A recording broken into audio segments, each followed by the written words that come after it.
the Mortality Mindset Podcast with Patrick Mathieu, designed to help you live a life of radical resilience at home, at work, everywhere.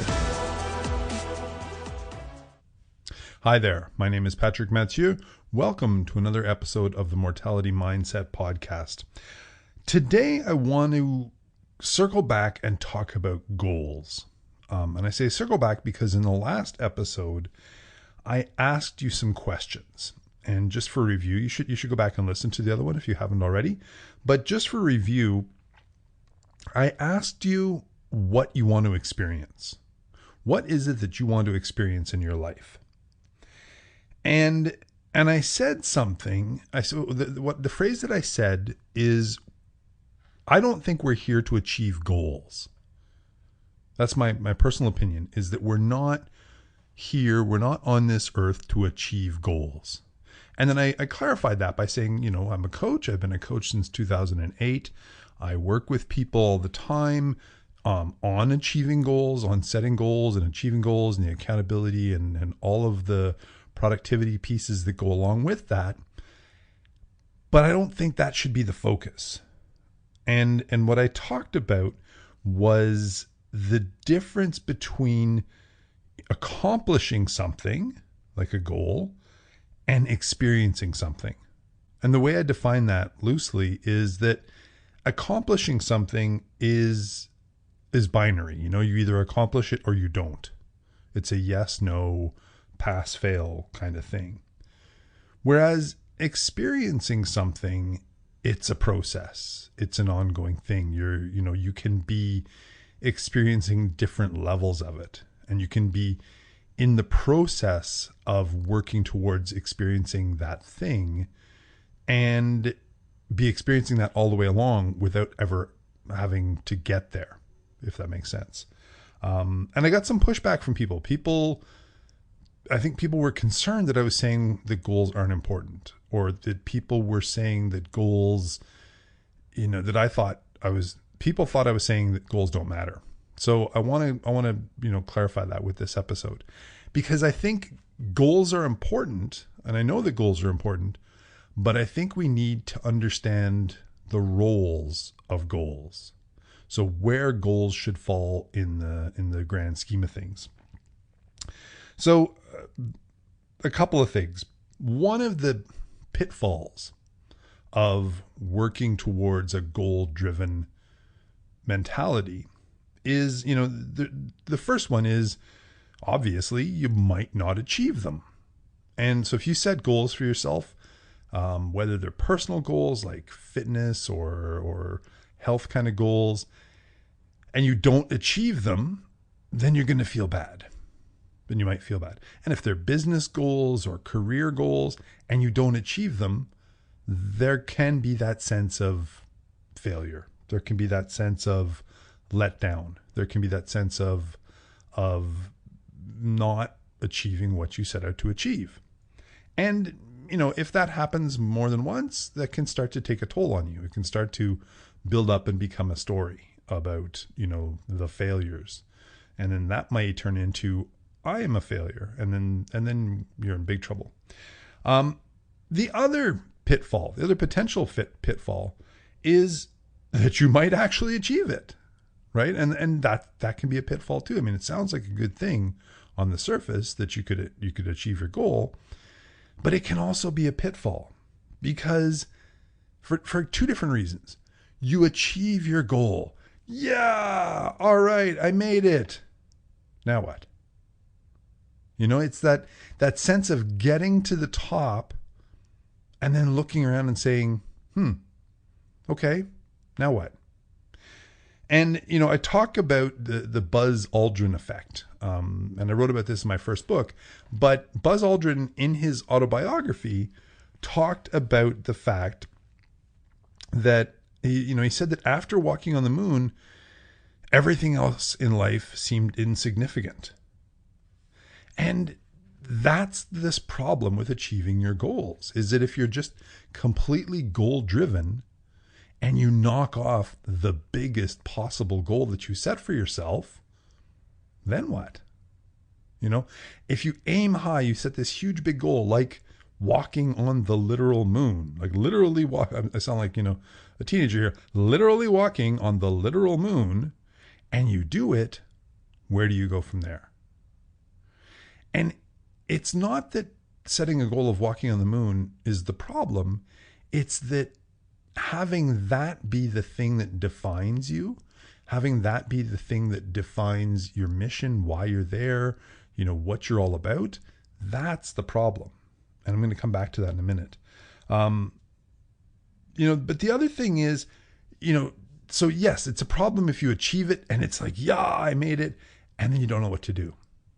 But there's another variation of that. What if you achieve your goal, but it's not like, yeah? What if you achieve your goal and you're like, oh, okay, I thought there'd be more than this. Like, this didn't give me the payoff that I thought it was going to give me. And this kind of goes back to what I was talking about in the last episode, where I was talking about experiences and how I feel that we should be looking to live experiences rather than achieve goals. Because if we're looking for the experience of something, then whether we get it through goal A or goal B or goal C really doesn't matter. And so if we start out working on goal A, we start out working on goal A and goal A doesn't materialize, well, that's not a failure. We're still working towards that experience. So fine, it's not goal A. We set goal B, we achieve goal B, but we don't feel the payoff that we wanted. We know that, okay, goal B wasn't it. And maybe it's going to be goal C that gets us there. But that's the thing. If you achieve your goal and it doesn't give you what you thought it was going to give you, that can be a big problem. And I think a lot of the times in my experience working with clients, they haven't stopped to think about the payoffs that they're working towards. They haven't stopped to think about why they're doing these things in the first place, why they're setting these goals, what they want that payoff to be. What is the experience that you're looking for with this? Because maybe you're going to get that experience. Maybe you're going to get that payoff long before you actually achieve the goal. So, I mean, I'm talking in kind of, vague notions here. Let me give you an example that we can play with. So let's just choose a career type thing. And you say that, you start working in a company, you're in your 20s, let's say, and you set a goal that you want to be a manager. And you work hard, put in a couple of years, and you get promoted to manager. Yes. Oh, that sounds great. Yay, I love this. This is really good. I like being a manager. Now you want to be regional manager. And so you work more and you do what you're supposed to do, and you follow all your mentors and you put in the work, and now you're a regional manager. And then at this point, you've been working in this industry, in this job with this same company for maybe, 10 years, let's say. And you decide a great goal would be to be CEO of the company one day. Wow, imagine that. It's a big company. Wouldn't it be incredible to be the CEO? And so you set that as your goal. And you work and you put in the work as the regional manager, and eventually you become the national manager. And then maybe 3-5 years down the road, you become a vice president. And that goes well. And then eventually one day, maybe 10-15 more years down the road, you become CEO. Now, a couple of things can happen here, to go back to what I was saying earlier. You can get there and look around and when you're sitting behind the CEO desk and say, wow, I made it. Oh my God, it feels good to be CEO of this company. This is my goal. This is my dream. This is what I wanted. I'm here. And bask in that. And maybe that's all you needed. Maybe that's all you wanted. You're thrilled. If so, congratulations. Or maybe you get there and you say, oh, you know what? This isn't what I thought it was going to be. Because maybe the process of getting here changed me. Maybe, when I set this goal, when I was just a regional manager, when I said that I wanted to be CEO, I thought it was going to be like just a bigger version of regional manager. I didn't realize all the different things that were going to go into it and all the compromises I was going to have to make, and the amount of time with my family and friends that I would have to give up, and the crazy hours and the amount of international travel and the amount of entertaining other business people and guests, and like it takes a lot out of me, and I didn't see that coming. But I was already most of the way up the ladder, and I didn't, I couldn't go back down. So I'm here and I'm tired, or I'm here and it's not giving me the payoff that I thought I was going to get. Or maybe, you have the Buzz Aldrin thing. You get up there and you say, well, I don't know what to do now. Like, do I just go be the CEO of a different company? Or do I, where do I go from here? Now what? That's if you achieve it. But what happens if you set out down that road and you become the manager, and then you become the regional manager, and you go along and you don't get it? You're getting shut down. The doors to the upper level management suite seem to be closed to you for whatever reason.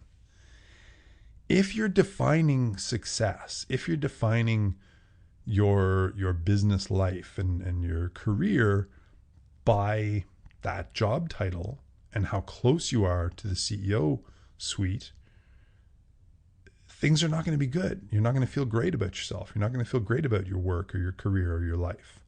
And, that can take a toll on you. You can start to feel discouraged with that. And, it can really drain you, especially if, you're 10, 15 years into this career and you have 10 or 15 years invested with this company, and you start to see that maybe this isn't going to work. Maybe I'm not going to get to where I thought I was going to get. And again, remember, the goal, the thing that you're looking for is to become CEO. The third thing is the fourth thing. So the first thing is, you might achieve the goal. The second is you might achieve it, but it doesn't give you the payoff that you want. The third is that you're going to, you could be discouraged with those setbacks. And the fourth thing is just regular change can happen. And it can be, the unfortunate sideways change, like a global pandemic comes along and knocks everything off track. Or it can be just one of those changes that nobody sees coming, like there's a big shift in your industry and suddenly your company is bought out by somebody else, and there's no need for a CEO of your company anymore because your company isn't your company anymore. The intellectual property got bought up by somebody else, and poof, that whole company goes away. Or it can just be change like retirement. So you get there, you get to be CEO, let's say, and then you retire. And maybe you've been CEO for 10 or 15 years. You've had a great career with this company. You've enjoyed being the CEO. You worked your whole life to get there. You enjoyed your time as CEO. And now you have this wonderful big send-off, going away party, and you get, great stock options and you get a great payout. And then you wake up on the first day of retirement and you don't know who the hell you are because you're not the CEO anymore. You don't know what to do. I work with a lot of people who are finding themselves in this predicament, in this situation where they define themselves by their work titles or by, the careers, and either their careers shift or disappear, or they just get to retirement age. But either way, there comes a day where they wake up and they don't have to go to that job anymore, and they don't know who they are.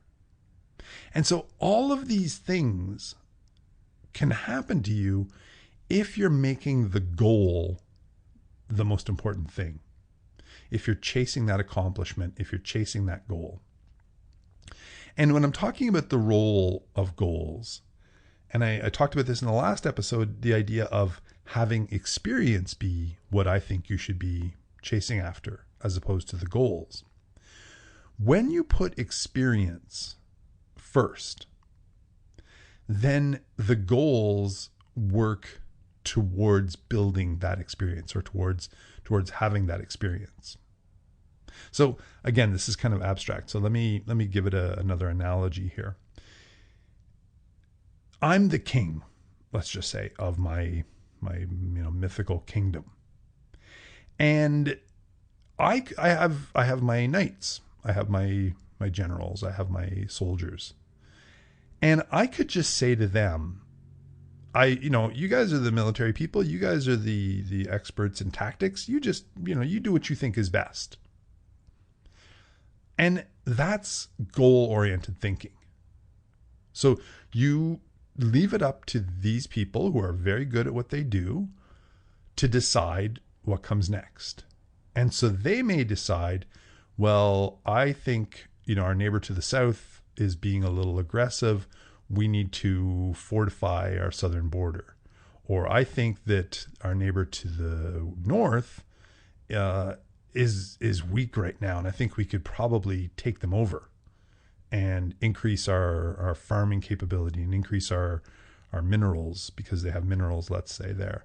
And so you're going to have people making decisions based on goals that you may not agree with. So they're just setting goals for the sake of goals. And again, that's where you may run into that situation where you achieve a goal, but you say, oh, that wasn't like, yay, I've got more, farmland and more resources, but I really didn't want to conquer a whole group of people. That wasn't what I wanted to do. And if the king sets the agenda first and says, here's what I want. I want peace and prosperity in the kingdom, and I leave that up to you. Now I've set peace and I've set prosperity. So peace is going to involve keeping us safe from the people who are being a little more aggressive than we'd like. And it's also going to involve not being aggressive ourselves and looking after our own people first. So when I set that experience, when I say, here's what I want the people of my kingdom to experience, then the goals fall in line with that. So let me bring this back out of the King Arthur realm back to my business type analogy. If I decide when I'm 20, whatever, and I'm working at this company, and I say, you know what, I really like my industry. I really like the work that we do here. This is a great company I work for.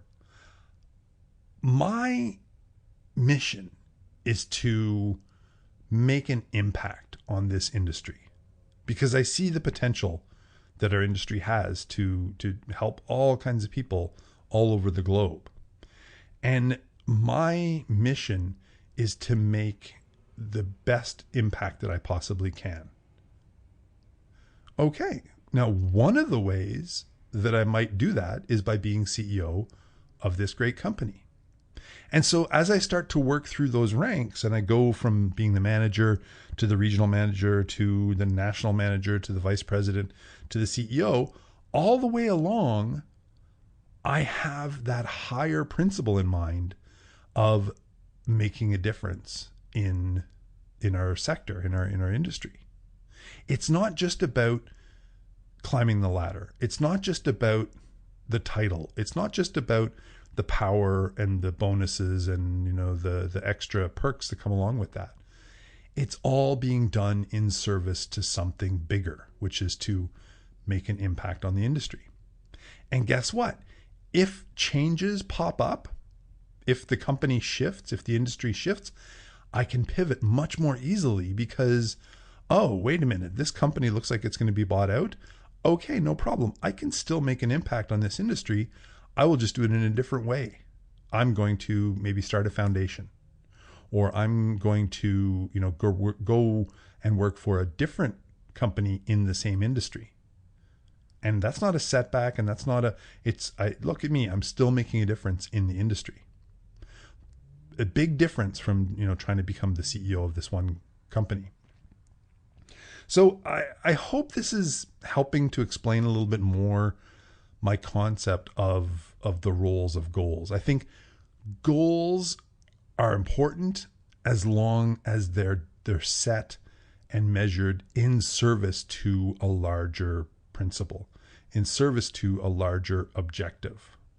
And that objective needs to be the experience, right? So here's what I want to experience. Great. How do we get there? What are some ways that we can experience that? Now it's time to set some goals. Does that make sense? And, this is what I'm doing with the What Matters Most program.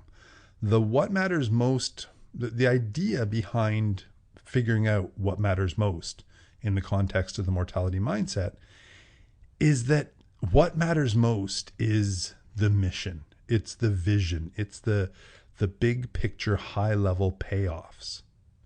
And in the program, I talk about it. It's your compass headings for the GPS that's going to guide your life.